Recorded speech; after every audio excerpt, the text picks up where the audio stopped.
Hey everyone, welcome to intellectual Yuva. This is Bhumika Gunwal और आज हम बात कर रहे हैं एसएससी सीजीएल 2023 के स्टडी प्लान के बारे में। तो जैसा कि हमें पता है कि सीजीएल 2022 के टीयर 2 की आंसर की आ चुकी है। बहुत सारे स्टूडेंट्स अपने मार्क्स से खुश नहीं हैं। कुछ को कोई जॉब नहीं मिल रही है, कुछ को मनचाही जॉब नहीं मिल रही है। साथ ही साथ कुछ नए एस्पिरेंट्स हैं जो 2023 के सीजीएल की तैयारी करना चाहते हैं।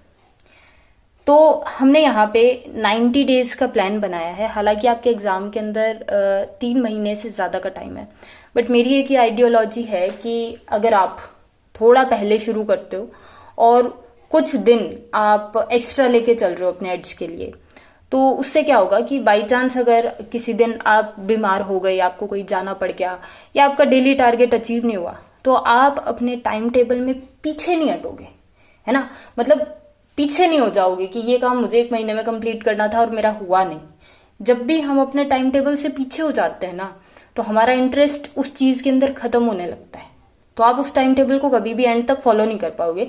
इसलिए हम 15 दिन एडवांस में लेके चल रहे हैं, ठीक है। तो देखो, हम क्या करने वाले हैं, इन 3 महीनों में से पहले 2 महीने हम टीयर 2 की तैयारी करेंगे। क्योंकि लास्ट टाइम क्या हुआ था, टीयर 2 के लिए आपको बिल्कुल भी टाइम नहीं मिला था। आपने जितनी तैयारी टीयर 1 के लिए की है, आपको टीयर 2 में उससे ज्यादा करने की जरूरत है ना। बट स्टिल आपको उतना ही टाइम मिल रहा है, तो उतने टाइम में आप कर नहीं पाओगे। टीयर 2 के हिसाब से अगर आप तैयारी अभी शुरू करोगे, तो उसमें क्या होगा कि आपका मैथ्स, आपकी रीजनिंग, आपकी इंग्लिश, आपकी जीएस बहुत अच्छे लेवल की हो जाएगी। और साथ ही साथ फिर जब आप टीयर 1 करोगे ना, आपको ये चीजें बहुत हलवा लगने वाली हैं। तो स्टार्टिंग के 2 महीने हमें क्या करना है, सिर्फ टीयर 2 की तैयारी करनी है। और लास्ट का जो 1 महीना होगा, उसमें हम टीयर 1 के हिसाब से काम करेंगे। यानी कि जो चीजें टीयर 2 में एक्स्ट्रा आ रही हैं, उनको हम यहाँ पे हटा देंगे। वो हम टीयर 1 के लिए लास्ट मंथ में नहीं करेंगे। अब शुरू करते हैं कि पहले महीने में हमें क्या करना है।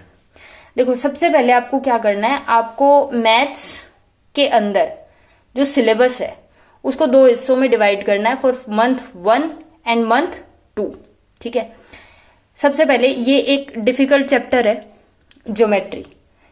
फिर से मैं कहूंगी, मैंने पिछली वीडियो में भी कहा था कि ये जो डिफिकल्ट चैप्टर होते हैं ना, इनको आपको सबसे पहले उठाना है। तो डे 1 पे आपको ज्योमेट्री उठानी है, लेकिन उसको पहले ही दिन में या स्टार्टिंग के 2-3 दिन में खत्म करने की कोई जरूरत नहीं है। आपको डेली के बेसिस पे ज्योमेट्री करनी पड़ेगी पूरे 1 महीने, तब जाके ज्योमेट्री आपकी अच्छे लेवल पे कंप्लीट हो पाएगी, ठीक है।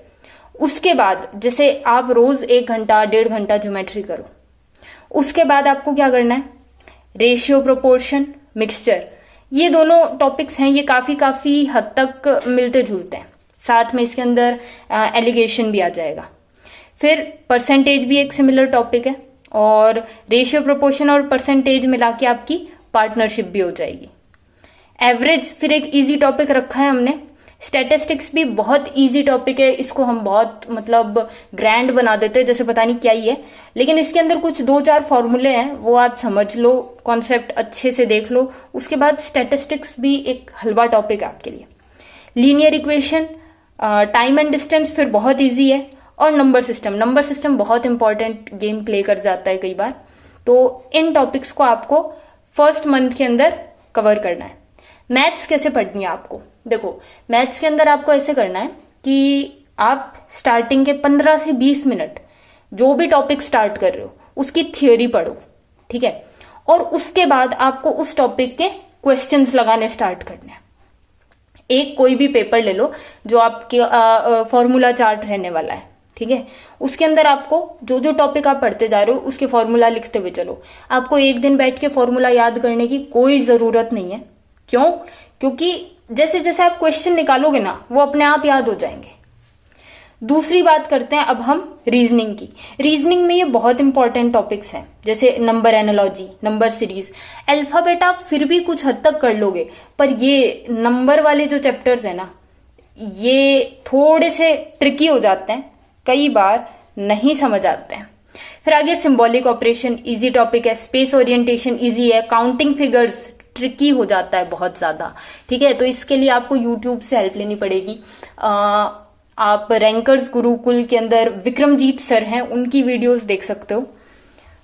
उसके बाद सिटिंग अरेंजमेंट, जिसके अंदर बच्चों को बहुत दिक्कत आती है, बहुत इजी टॉपिक है, इसको जरूर करना, अच्छे से करना। मेंस में भी सिटिंग अरेंजमेंट से 2-2, 3-3 सवाल आए हैं। क्यूब्स एंड डाइसेस बहुत इंपॉर्टेंट हो जाता है, हालांकि इजी टॉपिक है। और जितने भी फिगर वाले क्वेश्चन है, जैसे आपके एम्बेडेड फिगर हो गया, ठीक है, फिगर कंप्लीशन हो गया, और ये सारी चीजें, तो ये सब फिगर वाले क्वेश्चन आपको किस में करना है, फर्स्ट मंथ में करना है। बहुत ज्यादा टाइम टेकिंग नहीं है रीजनिंग आपकी, मैक्सिमम दिन का 1 घंटा मैक्सिमम। इंग्लिश की बात करते हैं। This is not the movie RRR। इसका मतलब है रीड रीड रीड। कॉम्प्रीहेंशन के लिए जितना पढ़ोगे, जितना इंग्लिश लैंग्वेज को समझोगे, उतना आपके लिए आसान रहेगा। कुछ भी पढ़ सकते हो आप, न्यूज़पेपर पढ़ोगे तो साथ में आपके करंट अफेयर कंप्लीट हो जाएंगे, ठीक है। इंटरेस्ट है तो बुक्स पढ़ लो। अगर इंग्लिश मीडियम से हो तो हिस्ट्री, ज्योग्राफी, वो जितना भी पढ़ोगे ना, तो उसमें आपका कॉम्प्रीहेंशन अपने आप अच्छा हो जाएगा, पढ़ने से ही होगा। दूसरी चीज आपको क्या करनी है, देखो इंग्लिश के अंदर कोई बच्चा अगर एवरेज है तो वो आराम से 35 से ऊपर मेंस में स्कोर कर सकता है, और 20 के आसपास टियर 1 के अंदर यानी प्री में स्कोर कर सकता है। लेकिन क्योंकि हमारे पास 3 महीने हैं, तो हम 25 में से 20 की नहीं, 25 में से 25 का टारगेट लेके चलेंगे। जिसके लिए आपको क्या करना है, सबसे इंपॉर्टेंट गेम क्या प्ले करेगा, आप ग्रामर कर दोगे। गेम प्ले करेगा आपका कॉम्प्रीहेंशन, आपके साइनो एंटो और आपके PQRS वाले क्वेश्चंस, ठीक है। तो PQRS की तो आपके कॉम्प्रीहेंशन से, आपकी रीडिंग स्किल से कवर हो जाएगा। लेकिन syno anto, idiom phrases, one word substitution, spellings, ये आपको शुरू करने पड़ेंगे 10 ईच डे। पिनाकल की आप बुक ले सकते हो, ब्लैक बुक मैंने बताई थी आप ले सकते हो, उसमें प्रीवियस ईयर्स के क्वेश्चंस आपको मिल जाएंगे। अगर इस प्रोसेस को आप 3 महीने लगातार करते हो, then believe me, 900 syno anto, idioms और वन वर्ड सब्स्टिट्यूशन, स्पेलिंग्स आपको मुंह जुबानी याद होंगे। ग्रामर आपको रूल बाय रूल पढ़नी है, सबसे ज्यादा इंपॉर्टेंस देनी है आपको प्रीपोजिशंस को, ठीक है। आपका क्लोज टेस्ट जो है वो वहीं से आता है मैक्सिमम टाइम, है ना। अब बात करते हैं जीएस की। देखो जीएस अब आप कहां से पढ़ोगे, आप ल्यूसेंट से भी पढ़ सकते हो, और अगर आपके पास बहुत टाइम है, आपके पास रिसोर्सेज अच्छे हैं, तो आप एनसीईआरटीज भी यूज कर सकते हो, ठीक है। तो फर्स्ट मंथ में आपको करनी है हिस्ट्री और साइंस। एंशिएंट हिस्ट्री कहां मिलेगी आपको, 6th क्लास की एनसीईआरटी और 11th क्लास की एनसीईआरटी में। मिडिवल हिस्ट्री कहां मिलेगी, 7th और 12th का पार्ट 1। मॉडर्न हिस्ट्री मिलेगी आपको 8th की एनसीईआरटी में और 12th की एनसीईआरटी के पार्ट 2 में। साइंस आपको कौन सी करनी है, 9th-10th की साइंस इनफ है। हालांकि कई बार आपको हायर लेवल के क्वेश्चंस मिल जाएंगे, लेकिन आपको क्या करना है, वो हायर लेवल के क्वेश्चन आपको मिलेंगे 11th-12th के। लेकिन 1 या 2 क्वेश्चन के लिए अगर आप पूरी बुक पढ़ रहे हो 11th और 12th की, तो वो वर्थ इट नहीं है, ठीक है।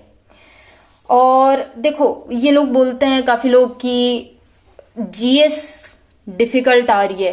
देखो जीएस जब इजी होती है ना, वो दिक्कत होती है, क्योंकि इजी जीएस के अंदर क्वेश्चन कहीं से भी पूछा जा सकता है ना। जो आपके आर्ट एंड कल्चर के क्वेश्चन हो गए, डांस फॉर्म्स हो गए, ये है इजी जीएस, ठीक है। तो इजी जीएस बिल्कुल भी प्रेडिक्टेबल नहीं होती। जो अच्छे लेवल की जीएस है, जो बोला गया है कि टियर 2 में अच्छे लेवल की जीएस आई है, वो प्रेडिक्टेबल होती है। वो यूपीएससी लेवल की जीएस है, उसको आप प्रेडिक्ट कर सकते हो कि हाँ यार 100 में से ये 10 चीजें इंपॉर्टेंट है जो आ सकती हैं, ठीक है, क्योंकि अच्छे लेवल की पूछी जा रही है। करंट अफेयर्स आपको करने हैं जैन से मार्च तक के। उसके लिए आपको किसी बुक की जरूरत नहीं है।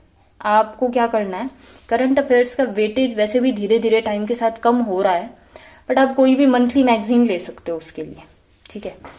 और मैथ्स के क्वेश्चंस अगर आपको करने हैं, तो मैंने आपको लास्ट टाइम भी बताया था, किरण पब्लिकेशन की आप एक बुक ले सकते हो।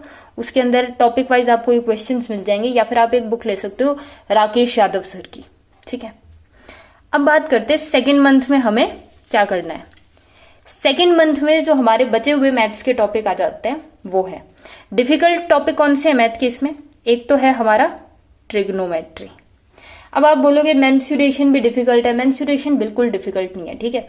इसमें भी कुछ फॉर्मूले हैं, आपको फॉर्मूले आ जाने चाहिए, एप्लीकेशन आ जाना चाहिए, it is very easy. Algebra को आप थोड़ा सा डिफिकल्ट बता सकते हो। Simple interest, compound interest easy topics हैं। फिर प्रॉफिट लॉस और डिस्काउंट फिर से रिलेटेड टॉपिक्स आ गए दोनों, इसीलिए मैंने इनको साथ साथ डाला है, ठीक है। फिर टाइम एंड वर्क आ गया, बहुत इंपॉर्टेंट टॉपिक है, क्वेश्चंस आते हैं और अच्छे क्वेश्चंस आते हैं। प्रोबेबिलिटी नया नया इंट्रोड्यूस हुआ है और कोऑर्डिनेट ज्योमेट्री। रीजनिंग में आ जाओ तो यहाँ पे है alphabet analogy, alphabet series, comparatively number analogy और नंबर सीरीज से कम डिफिकल्ट है। Classification, Venn diagram, drawing inferences, ये बहुत इंपॉर्टेंट हो जाता है, ठीक है। आपको सेंटेंसेस दे दिए जाएंगे, फिर आपको स्टेटमेंट्स दिए जाएंगे और फिर आपको कंक्लूजन्स ड्रॉ करने होंगे।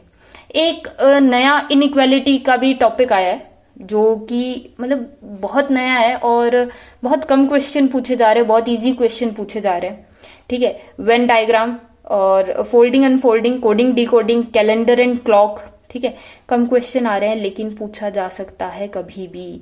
एसएससी कभी भी मुड़ के कैलेंडर उठा के आपसे सवाल कर सकती है, ठीक है। कुछ हलवा टॉपिक्स हैं जो मैंने यहाँ पे नहीं लिखे हैं, जैसे मीनिंगफुल ऑर्डर में लगाना, वाटर इमेजेस या मिरर इमेजेस बताना, तो मेरे को नहीं लगता उनकी प्रैक्टिस की जरूरत है। इनमें भी बहुत सारे टॉपिक्स ऐसे हैं जिनमें आपको प्रैक्टिस की जरूरत नहीं है ना।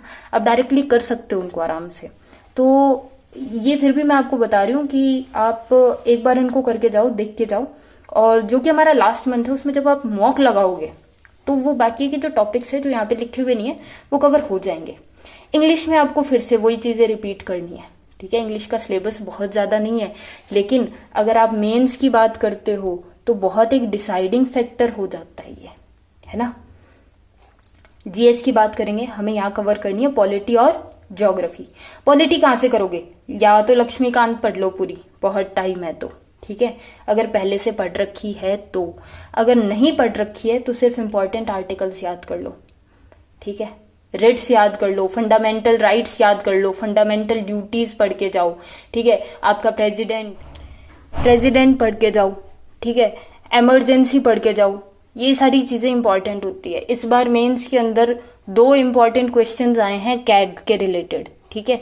एक क्वेश्चन आया पॉलिटी में रिट्स से रिलेटेड। तो ये चीजें वो हैं जो आपको पढ़ के ही जानी है। ज्योग्राफी की बात आती है तो ज्योग्राफी के अंदर आपको वर्ल्ड ज्योग्राफी पढ़ने की कोई जरूरत नहीं है, आपको फिजिकल ज्योग्राफी और इंडियन ज्योग्राफी पढ़नी है। हालांकि ज्योग्राफी से बहुत ज्यादा क्वेश्चन नहीं आ रहे हैं, बट स्टिल अगर इंडियन ज्योग्राफी आप पढ़ के जा रहे हो तो आपको एटलीस्ट ये पता होना चाहिए कि रिवर्स कौन कौन सी ईस्ट फ्लोइंग है, वेस्ट फ्लोइंग है, कौन किसकी ट्रिब्यूटरी है, एक्सेट्रा। और जहां तक फिजिकल ज्योग्राफी की बात है तो टियर 1 के अंदर एक क्वेश्चन आया था कि ट्रोपोस्फियर की थिकनेस कितनी होती है ना। So the answer was 18 kilometre. अब इस मंथ के अंदर आपको करंट अफेयर करने हैं, मार्च तक के पहले आपने कर लिया है, अप्रैल से जून तक के। अब आता है आपका 3rd मंथ। तो देखो मैक्सिमम सिलेबस आप कर चुके हो, लेकिन कुछ चीजें हैं जो 3rd मंथ में आपको नहीं करनी है। वो क्या है? प्रोबेबिलिटी है, ये आपका मेंस का टॉपिक है, ये आपको नहीं करना है 3rd मंथ के अंदर। कोऑर्डिनेट ज्योमेट्री आपको नहीं करनी है, ठीक है। और मंथ 1 के अंदर से आपको क्या नहीं करना है? स्टैटिस्टिक्स आपको नहीं करना है, ठीक है। ये वो टॉपिक्स हैं जो आपको नहीं करने हैं। साथ ही साथ 1st और 2nd मंथ के अंदर आप कंप्यूटर लेके चलो, क्योंकि इस बार CGL 2022 के अंदर बहुत सारे बच्चे कंप्यूटर की वजह से रह गए हैं, है ना। तो आपको कंप्यूटर डे 1 से अपना बढ़िया करके चलना है। आपका टारगेट क्या होना चाहिए, अब एक बार वो डिस्कस कर लेते हैं। 3rd मंथ में मैक्सिमम आपको क्या करना है? रिवीजन करना है इन चीजों का, ठीक है। और साथ ही साथ एटलीस्ट 1 मॉक आपको डेली लगाना है। जितने मॉक लगा सकते हो ना, ये 2 महीने की पढ़ाई उतना आपका स्कोर नहीं बढ़ाएगी जितना 3rd मंथ के मॉक आपका स्कोर बढ़ा देंगे। समझ रहे हो? पेपर पैटर्न आपके दिमाग में सेट हो जाना चाहिए कि किस टाइप के क्वेश्चन आते हैं। क्वेश्चन मुश्किल नहीं आते हैं, ठीक है। टाइमिंग की प्रॉब्लम है, स्पीड की प्रॉब्लम है, एक्यूरेसी की प्रॉब्लम है, ठीक है।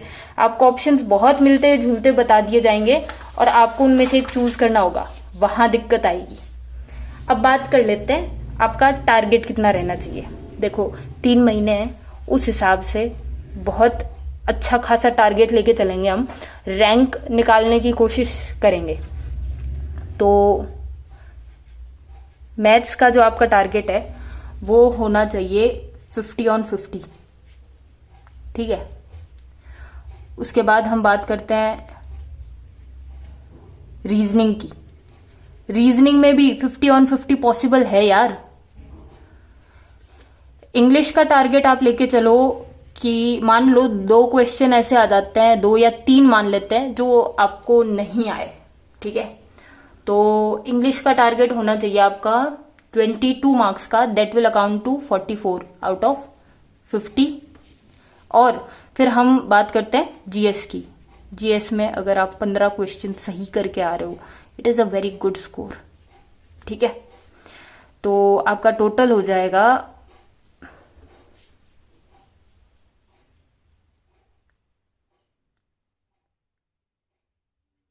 174 on 200, which is a very very very good score. ये मैं ऐसा नहीं कह रही इतना आपको लाना ही है, मैं ये कह रही हूँ ये आपका टारगेट होना चाहिए, ठीक है। मैथ्स में मान लो आपके 50 नहीं आए, 45 आए, 42 आए, ठीक है। रीजनिंग में भी सेम चीज हो गई, कुछ कुछ थोड़े थोड़े थोड़े थोड़े आपके हर सेक्शन में हल्के हल्के हल्के हल्के कटिंग होती चली जाएगी, ठीक है। लेकिन ये हमारा मेन टारगेट होना चाहिए। 3 महीने बचे हैं, लग के तैयारी करो, जी जान से तैयारी करो, और ऑल द वेरी बेस्ट। जय हिंद।